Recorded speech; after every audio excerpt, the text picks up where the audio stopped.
నమస్కారం అండి అందరికీ. లాస్ట్ వీడియోలో అయితే నేను నాకు జరిగిన ఇన్సిడెంట్స్ అన్నీ చెప్పాను కదా. ఎవరైనా చూడని వాళ్ళు ఉంటే డిస్క్రిప్షన్లో లింక్ ఇస్తాను. ఆ ఫస్ట్ పార్ట్ వీడియో చూడండి. అది చూస్తేనే ఇది అర్థమవుతుందన్నమాట. మా ఇంట్లో వాళ్ళైతే నేను చెప్పేది ఏది నమ్మలేదండి. ఈలోగా మాకు సమ్మర్ హాలిడేస్ ఇచ్చారని మేమైతే ఊరెళ్ళాము.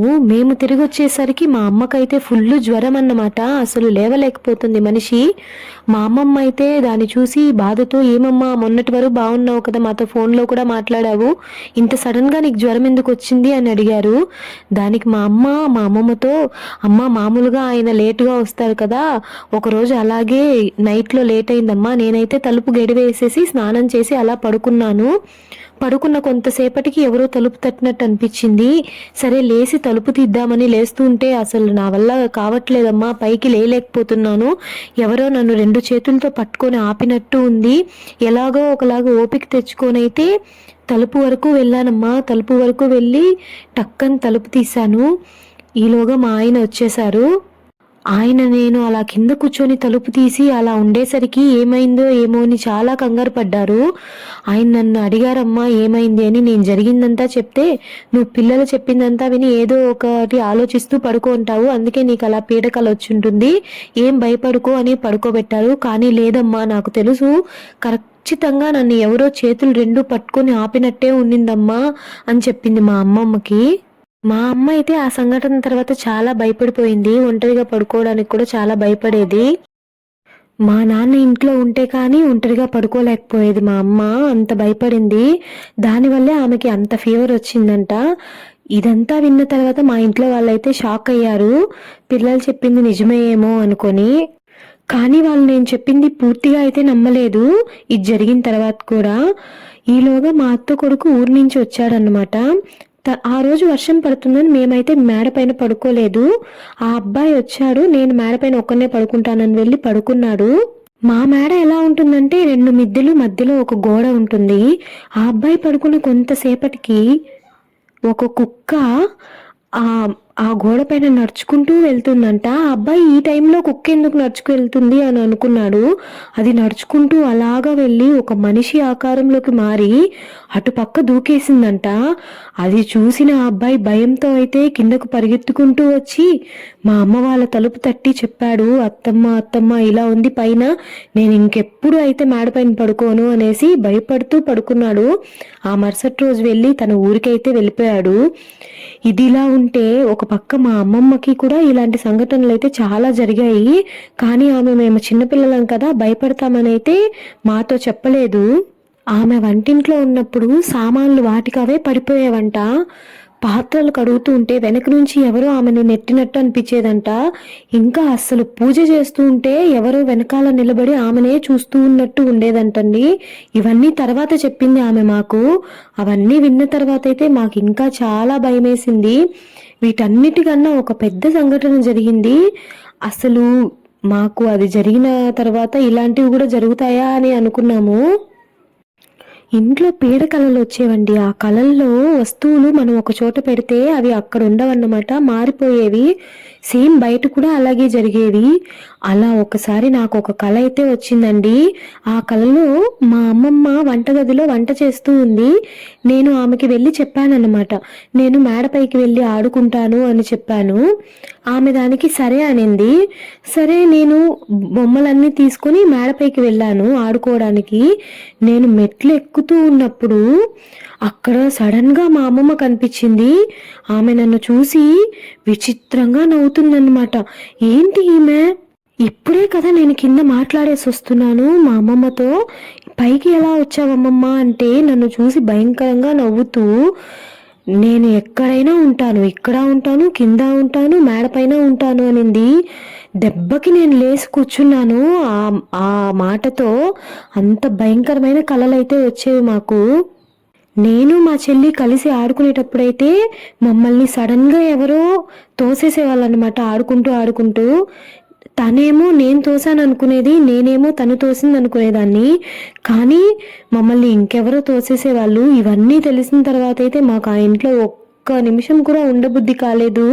కానీ మా వాళ్ళకి చెప్తే మాత్రం ఏదో ఒకటి చెప్పి మమ్మల్ని సర్ది చెప్పేవాళ్ళు అప్పటికప్పుడు. నేనొకసారి మా అమ్మ వాళ్ళ ఇంట్లో ఏదో పనుందని వెళ్ళాను. అప్పుడు నేను వంట రూమ్లో ఏదో చేస్తూ ఉండగా సడన్గా దేవుడి రూమ్ పక్కన బీరువా ఉంటుంది. ఆ బీరువా నుంచి వంటగదిలోకి ఏదో వచ్చినట్టు అనిపించిందండి. ఏదో మగ ఆకారము వచ్చినట్టు అనిపించింది. నేను దాన్ని చూశాను. అంతే, అప్పటి నుంచి నేను ఆ ఇంట్లోకి పోవాలంటే నాకు ఎంత భయం అంటే అసలు ఎవ్వరు పొమ్మన్నా పోయేదాన్ని కాదు, అంత భయము. ఆకారం ఎంత పొడుగ్గా ఉందంటే ఒక 6 ఫీట్ ఉంటుంది. అది చూసినప్పటి నుంచి నేనైతే అసలు ఆ ఇంటి పక్కనే వెళ్ళేదాన్ని కాదనమాట. ఇలా పిచ్చి పిచ్చి కలలు, పిచ్చి పిచ్చిగా ఏదో కనిపిస్తూ ఉండేది మాకు. సడన్గా మా అమ్మమ్మ అయితే చాలా నీరసంగా కనిపించేది. అసలు మేము ఏం చెప్పినా వినేది కాదు, మమ్మల్ని పట్టించుకునేదే కాదు. మేము ఏదైనా కావాలంటే కూడా తను నీరసంగానే చేసేదన్నమాట. ఎంత యాక్టివ్గా ఉంటుందో, మాతో ఎంత బాగుండేదో మా అమ్మమ్మ. ఇలా అయిపోయింది ఏంటి అనేసి నేను మా చెల్లెలు అయితే చాలా భయపడేవాళ్ళము. మా తమ్ముడు చిన్న బాబు కాబట్టి వాడికి ఇవేమీ తెలీదు. వాడికి మాత్రం ఏమీ జరిగేది కాదన్నమాట. వాడు హ్యాపీగా ఆడుకునేవాడు, పాలు తాగేవాడు, నిద్రపోయేవాడు. ఒకరోజు రాత్రి మా అమ్మ నాన్న వాళ్ళ ఇంట్లో పడుకో ఉన్నారు. నేను, మా నాన్నమ్మ, మా అమ్మమ్మ అందరము ఒకే ఇంట్లో పడుకో ఉన్నాము. మా అమ్మమ్మ సడన్గా రాత్రిలో ఒకలాగా మూలుగుతూ ఉంది, గట్టిగా అరుస్తూ. మా నాన్నమ్మని అడిగాము, ఎందుకు నాన్నమ్మ అమ్మమ్మ అలా మూలుగుతుంది అంటే, ఆమె మార్నింగ్ అంతా ఏదో ఒక పనులు చేసి మాట్లాడుతూ ఉంటుంది కదా, అవన్నీ గుర్తొచ్చి అలా మూలుగుతుంది అనేవారు. మాకు తెలుసు ఆమె అబద్ధం చెప్తుంది, ఏదో జరుగుతుందని, కానీ మాకైతే చెప్పలేదు, మేము భయపడతామనేసి. మా నాన్నకి మా అమ్మమ్మ అంటే చాలా ఇష్టం అన్నమాట. తల్లిలాగా చూసుకునేవాడు. అలాంటి ఆమెకి ఇలా జరిగిందని మా నాన్నకైతే చాలా బాధ వేసింది. పదండి అత్తమ్మ హాస్పిటల్కి వెళ్దాము అంటే ఆమె వచ్చేది కాదు. రోజు రోజుకి చాలా నీరసంగా కనిపించేది. అసలు అసలు మంచం పై నుంచి పైకే లేసేది కాదన్నమాట. ఇవన్నీ చూసి మాకైతే భయం వేసేది, మా అమ్మమ్మకి ఏమైనా జరుగుతుందేమో అని. ఒక్కొక్కసారి అయితే విచిత్రంగా ప్రవర్తించేది ఆమె. అది చూసినప్పుడంతా మాకు చాలా బాధగా ఉండేది. మా నాన్న ఇవన్నీ చూసి విసిగిపోయి మా నాన్నకి తెలిసిన పూజారి దగ్గరికి వెళ్తే ఆమెను తీసుకెళ్లాడు. ఆమె రానంటే రాననింది, బలవంతమైన తీసుకెళ్లారన్నమాట. ఆ పూజారి ఆమెను చూసి, ఆమెకైతే ఒక దుష్టశక్తి ఆవహించిందండి, అది పోవాలంటే శ్మశానంలో పూజ చేయాలి అని చెప్పారు. అది ఒక మగ ఆత్మ అంట ఆమెను ఆవహించింది. దాన్ని ఆమె నుంచి విడదీయాలంటే ఆ పూజ చేయాల్సిందే, లేకపోతే చాలా కష్టం అని చెప్పారంట. సరే అని మా నాన్న ఇంటికి తీసుకొచ్చేశారు. అదే రోజు రాత్రి పూజకైతే ఏర్పాటు చేశారన్నమాట. మా వాళ్ళు మమ్మల్ని ఇంట్లోనే వదిలేసి మా అమ్మమ్మ, మా అమ్మ, మా నాన్న, ఇంకా మా నాన్నమ్మ, మా తాతయ్య అందరూ అయితే వెళ్ళారు. ఆ పూజని శ్మశానంలోనే చెయ్యాలంట, ఇంకెక్కడ చేసినా అది పని చేయదు అని చెప్పారంట. పూజకైతే అన్నీ రెడీ చేసుకుని వెళ్ళారన్నమాట అందరూ. మేము ఇంట్లోనే ఉన్నాము. మా అమ్మమ్మని ఆ శ్మశానం దగ్గరికి తీసుకెళ్ళి ఆయనైతే ఏదో మంత్రాలన్నీ చదువుతున్నాడంట. ఆమెను అక్కడ కూర్చోబెట్టి ఒక సమాధి పైన ఒక నిమ్మకాయ అయితే ఆమె చేతికిచ్చి, నేను చెప్పేదాకా ఆ నిమ్మకాయనైతే చేతిలోనే పెట్టుకోమన్నాడంట. ఆమె అయితే దాన్ని అలాగే గట్టిగా పట్టుకున్నారంట. ఆ తర్వాత ఆయన ఏదో నల్లగా ఉన్న సింధూరం తీసి ఆమె తలకైతే పెట్టి మా అమ్మమ్మ వాళ్ళతో చెప్పారంట, ఈమెకు పట్టిందైతే ఒక ముసలామ, ఒక అబ్బాయమ్మ, 2 ఆత్మలు ఈమెలు ఒంట్లోనే ఉన్నాయి అనేసి. మా వాళ్ళైతే, స్వామి వాళ్ళు ఎవరు, అసలు మా ఇంట్లో ఎందుకున్నారో కనుక్కోండి అని చెప్పారంట. అప్పుడు ఆయన వాటిని అడిగారంట.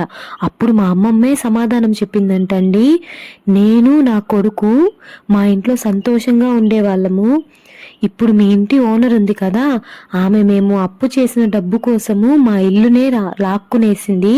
ఆ బాధ భరించలేక మా అమ్మ ముందు చనిపోయారు. మా అమ్మ లేకుండా నేను ఎలా ఉండగలను, నేను కూడా చనిపోయాను.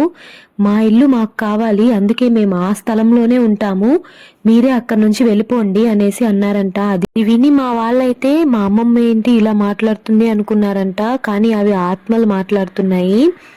వాళ్ళ స్థలం తీసుకోవాలనేసే వాళ్ళకు అప్పిచ్చినట్టు ఇచ్చి, అప్పు ప్రకారము వాళ్ళు అసలు వడ్డీ కూడా కట్టలేదనేసి వడ్డీ పైన వడ్డీ వేసి ఆ స్థలాన్ని అయితే లాక్కునేసిందంట మేము అప్పుడున్న ఇంటి ఓనరు. అసలు ఎంత ఘోరం కదా. ఆ పగ తీర్చుకోవడం కోసమే వాళ్ళు ఆ ఇంట్లోనే ఉన్నారంట. అది మా అమ్మమ్మ ద్వారా చెప్పింది. ముందుగా అయితే అది నా ఒంట్లోకి రావాలనుకునిందంట. కానీ నా మెళ్ళలో ఆంజనేయ స్వామి తాయెత్తులు అవన్నీ ఉండడం చూసి నన్నేమీ చేయలేక మా అమ్మమ్మ ఒంట్లోకి అయితే వెళ్ళిందంట. అది కూడా మా అమ్మమ్మే చెప్పిందంట. ఇవంతా మా అమ్మ అయితే నాకు చెప్పారు. ఆ పూజ అయిపోయిన తర్వాత మా అమ్మమ్మ చేతికి ఏదో తాయెత్తు కట్టారు. అదైతే ఒక 6 మంత్స్, 1 ఇయర్ దాకా తీయొద్దన్నారంట. అలాగే ఒక నల్ల బొట్టు ఇచ్చి ఇంట్లో అందరినీ పెట్టుకోమన్నారు ఆ పూజారి.